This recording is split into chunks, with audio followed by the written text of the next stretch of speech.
తాకట్లో ఉన్న మీ బంగారాన్ని విడిపించి ఆ రోజు ఆన్లైన్ రేటుకి కొంటాం. Sharma gold company. నమస్కారం, సుమన్ టీవీకి స్వాగతం. 2025 సంవత్సరం నవగ్రహాల స్థితిగతులు ఎలా ఉన్నాయి, ద్వాదశ రాశుల వారికి ఎటువంటి ఫలితాలని అందజేస్తున్నాయి, ఈ విషయాన్ని తెలియజేసేందుకు మనతో పాటు ఉన్నారు ప్రముఖ జ్యోతిష శాస్త్ర పండితులు, శ్రీచక్రపీఠ వ్యవస్థాపకులు బ్రహ్మశ్రీ ప్రదీప్ జోషి గారు. గురుగారు నమస్కారం. శ్రీమాత్రే. గురుగారు, ఈ 2025 సంవత్సరం వృషభ రాశి వారికి ఎలా ఉండబోతుంది? సో వాళ్ళ పొజిషన్ ఎలా ఉంది? టాప్లో ఉందా లేకపోతే డౌన్లో ఉందా? శ్రీ గురుభ్యో నమః. శ్రీమాత్రే నమః. వృషభ రాశి వారు తప్పకుండా ఈ సంవత్సరము లాకర్ కొని పెట్టుకోండి. లాకర్ కొనుక్కోండి, మంచి పెద్ద లాకర్ కొనుక్కోండి, పెద్ద బీరువా కొనుక్కోండి. ఎందుకోసమంటే మీకు ధనలక్ష్మి మీ ఇంటికి రాబోతుంది, ఫుల్ డబ్బులు పట్టుకొని వచ్చేస్తుంది మీకు. వృషభ రాశి వారికి 30 సంవత్సరాల తర్వాత, ఎన్ని సంవత్సరాలు? 30 సంవత్సరాల తర్వాత 11వ స్థానం లోపలికి శని వస్తున్నాడు. మార్చి 38 వరకు ప్రశాంతంగా ఉండండి, దేని జోలికి వెళ్ళకండి. మార్చి 30 ట్రాప్. మార్చి 30 వరకు ఎలకకి ఎట్లాగైతే ట్రాప్ వేస్తారో అట్లా మీకు శని దశమ స్థానంలో ఉన్నప్పుడు ట్రాప్ వేస్తాడు. ట్రాప్లో పడి అప్పులో పడ్డారా, శని ఏకాదశంలో 2 సంవత్సరాలు ఉన్నా మీకు ఏమీ ఒరగదు, గుర్తుపెట్టుకోండి. ఈ 3 నెలలు జనవరి 1 నుంచి తీసుకొని మార్చి 28 వరకు తిన్నావా, పడుకున్నావా, తెల్లారిందా, ఎవరు ఏది అడిగినా గుర్తులేదు, మర్చిపోయా, తెలియదు, ఇదే చెప్పాలి మార్చి 28 దాకా. ఎందుకోసమంటే శని వచ్చేటప్పుడు 10వ స్థానంలో ఉంటాడు కదా, రాజ్య వశీకరణం చేసుకొని బంధిస్తాడు. సో ఆయన బంధించకుండా మీరు కామ్గా కూర్చోండి. ఏం లేదు, ఈ 3 వర్డ్స్ గుర్తుపెట్టుకోండి. వృషభ రాశి వారు ఏం లేదు, తెలీదు, గుర్తులేదు, మర్చిపోయా, మార్చి 28 వరకు. దాని తర్వాత మీరు పట్టిందల్లా బంగారం, చేసిందల్లా సూపర్. ఇంకా గురుసేనులు ఇద్దరు కూడా ఫుల్ సపోర్టివ్ ఉన్నారు. ధనస్థానంలో గురువు వచ్చేస్తున్నాడు. అక్షయ తృతీయ దాటితే ధనస్థానం లోపల గురువు వచ్చేస్తాడు. కాబట్టి గురువు శని ఇద్దరు బాగున్నారు. కాబట్టి ఈ సంవత్సరం ఎవరైనా టాప్ నంబర్ 1 పొజిషన్లో ఉన్నారు అంటే అది మాత్రం ఎవరు? వృషభ రాశి is in number 1 position. Bharani నక్షత్రం అయితే ఇక తగ్గేదలా. నేను మెయిన్గా చెప్పేది ఏంటంటే యంగ్స్టర్స్కి పెళ్లి చేసుకోకండి. వృషభ రాశి వాళ్ళు పెళ్ళిళ్ళు చేసుకోకండి. ఈ సంవత్సరం పెళ్లి చేస్తాడు గురువు, తప్పకుండా రాగానే పెళ్లి చేస్తాడు. పెళ్లి చేశారనుకోండి, వివాహం విద్యానాశనం, శోభనం సర్వనాశనం, జీవితంలో ఏం సాధించలేరు ఇంకా. సో ఈ సంవత్సరం పెళ్లిళ్ళు చేసుకోకండి అని చెప్తాను నేను యంగ్స్టర్స్. సంపాదించుకోండి, డబ్బులు సంపాదించుకోండి. పెళ్ళి చేసుకున్నారా, మొత్తం టైం అంతా ఎక్కడికి వెళ్ళారు, ఎప్పుడు వస్తారు, దీనికి మీ జీవితం పోతుంది.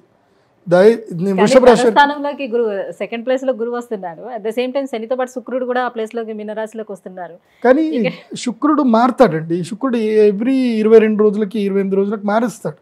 శుక్రుడు ఎక్కువ రోజులు అట్లాంటిది. శుక్రుడు ఎప్పుడు మారుతూనే ఉంటాడు. సూర్యుడితో పాటు శుక్రుడు బుధుడు మారుతూనే ఉంటారు. అందుకే ప్రతి నెల రాశిఫలాలు వినాలన్నది. నెల రాశిఫలాలు వినాల్సింది, వారం రాశిఫలాలు వినాల్సిందే. అప్పుడప్పుడు మనకి మధ్యలో వచ్చేసి కమ్మటి గోరుముద్దలు పెట్టి వెళ్తారు వీళ్ళిద్దరు. ఎవరు? శుక్రుడు, సూర్యుడు, బుధుడు. ఈ ముగ్గురు మాత్రమే మనకి తీయటి గోరుముద్దలు పెట్టి మధ్యలో వెళతారు. ఈ మిగతా ఈ 2 ఉన్నాయే, సంవత్సరం దాకా వీళ్ళు ఎంటర్టైన్ చేయరు. శని 2.5 సంవత్సరాల దాకా ఎంటర్టైన్ చేయడు. ఎంటర్టైన్ చేశాడా, వీళ్ళు వచ్చినా రాకపోయినా ఇచ్చేస్తూనే ఉంటాడు శని.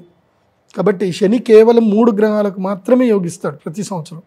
2.5 సంవత్సరాలకు ఒకసారి ముగ్గురికి మాత్రం యోగిస్తాడు. ఈ సంవత్సరం ఇప్పుడు వచ్చింది వృషభ రాశి వారికి. అప్పుడు నా టైం ఆగయా, మీ టైం వచ్చేసింది. నేనేమంటాను అంటే ఈ టైంలో పెళ్ళిళ్ళు చేసుకోకండి అని చెప్తాను. పెళ్ళి చేసుకోవడం వల్ల టైం అంతా వేస్ట్ అయిపోతుంది. ఒకసారి రామ్ గోపాల్ వర్మ గారిది మంచి ఇంటర్వ్యూ చూడండి, చూసినాక పెళ్లి చేసుకోండి. వృషభ రాశి వారు మాత్రం సంపాదించండి. ఎంత సంపాదించాలంటే అంత సంపాదించాలి. కాంప్రమైజ్ అయ్యి కకృతి పడి పెళ్ళిళ్ళు చేసుకోకండి ఈ సంవత్సరం మాత్రం. నేను క్లియర్గా చెప్తున్నా. ఇల్లు కట్టుకోండి. 30 సంవత్సరాల తర్వాత అండ్ అప్పుల పాలు కూడా కాదు, అప్పులు కూడా చేయకూడదు. ఈ హౌసింగ్ లోను ఇవి ఏవైతే ఉన్నాయో ఇవి గుదిబండ. నీవు జీవితంలో ఎదగడానికి నీకు ఏ అవకాశాన్ని ఇవ్వదు చెప్తున్నా. నువ్వు రిస్క్ చేయలేవు జీవితంలో. ఇప్పుడు రిస్క్ చేయాల్సిన టైం ఇది. రిస్క్ చేయాలంటే ఫ్రీగా ఉండాలి. ఇప్పుడు మనం ఒక 5 కిలోల 10 కిలోల బస్తాన్ని మనం మెడలో వేసుకొని మనం పరిగెత్తగలుగుతామా? ఫాస్ట్గా పరిగెత్తలేం. ఏమీ లేకుండా ఉంటేనే స్పీడ్గా పరిగెత్తగలుగుతాం. సో ఎలాంటి బాధ్యతలు ఏమీ లేకుండా ఫ్రీడమ్ ఆఫ్ థింకింగ్ తోటి వెళ్ళండి. ఇంకా ఎవరికైనా ఏదైనా కమిట్మెంట్ ఇవ్వాలి అన్నా సరే ఆలోచించకూడదు, ఇదేంద్రా నాకు ఈ బాధ్యతలు ఉన్నాయి కదా అని ఆలోచించకూడదు. అలా వెళ్ళండి వృషభ రాశి వారు. సో మీకు పట్టిందల్లా బంగారం అంటే అర్థం అదే మీరు ఒక హౌసింగ్ లోన్కో దేనికో ఈఎంఐలకో కమిట్మెంట్ అయిపోయారు అనుకోండి, ఇంకేం ఉండదు.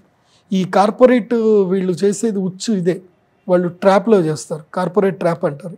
ఏందో తెలుసా, మీరు జాబ్లో జాయిన్ అవ్వగానే మీకు వెల్కమ్ కిట్ ఇచ్చేస్తారు, ఏదో bank zero balance account welcome kit ఇస్తారు, దాంతోపాటు క్రెడిట్ కార్డు కూడా ఇచ్చేస్తారు. ఇంకా ఇక మనోళ్ళు వచ్చింది కదా ఉద్యోగం అని సర్ర గిక్తారు ఇంకా క్రెడిట్ కార్డు, అప్పై కూర్చుంటుంది.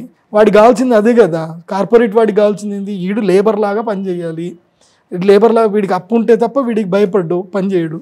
సో అట్లాగే ఉంటుంది. సో డోంట్ ట్రాప్, దాంట్లో క్రెడిట్ కార్డ్ ట్రాప్లో పడకండి. ఫ్రీడమ్ ఆఫ్ థింకింగ్లోకి వెళ్ళండి, స్టార్టప్లు బిగినింగ్ చేయండి, కష్టపడండి. Business thinking, only business thinking అంత బాగా అది చెయ్యండి. వృషభ రాశి వారు నేను చెప్పేది ఏంటంటే తప్పకుండా ఆస్ట్రాలజర్ని కలవండి. ఓకే, నన్ను కలిస్తే ఇంకా మంచిది. ఎందుకోసమంటే ఐ మీన్ బిజినెస్ ఆస్ట్రాలజర్. నేను ఎవరికి ఏది చెప్పాలో ఎటువైపు ఎట్లా పంపించాలో నేను పంపిస్తాను. నేను పరిహార పూజలు చెప్పడం తక్కువ, గైడ్లైన్స్ ఇవ్వడం ఎక్కువ ఉంటుంది నాతో మాట్లాడితే. Because I know the word. నేను ఎకనామిక్స్ నాకు తెలుసు. ప్రపంచం పోకడలు తెలియని వాళ్ళ దగ్గర పోయి మీరు ఏం చెప్పించుకున్నా వేస్ట్. ప్రపంచం పోకడ తెలియాలి, గ్రహాల పోకడ తెలియాలి, రెండు తెలిస్తేనే నడుస్తుంది. సో రండి, నా దగ్గరికి రండి, 25,000 పట్టుకొని రండి, నేను చెప్తా పక్క. గురుగారు, మరి వీళ్ళు అంతా బాగానే ఉంది కాబట్టి ఇంకెలాంటి పరిహారాలను పాటించాల్సిన అవసరం లేదంటారా? ఏముంటుంది, గమండ తగ్గించుకోవాలి, గర్వం పెరుగుతుంది, గమండ తగ్గించుకోవాలి. ఇంకోటి గర్వం పెరుగుతుంది. ఇంకోటి భరణి నక్షత్రం వాళ్ళకి ఏంటంటే వాళ్ళు జుకెంగనయ్య అంటారు.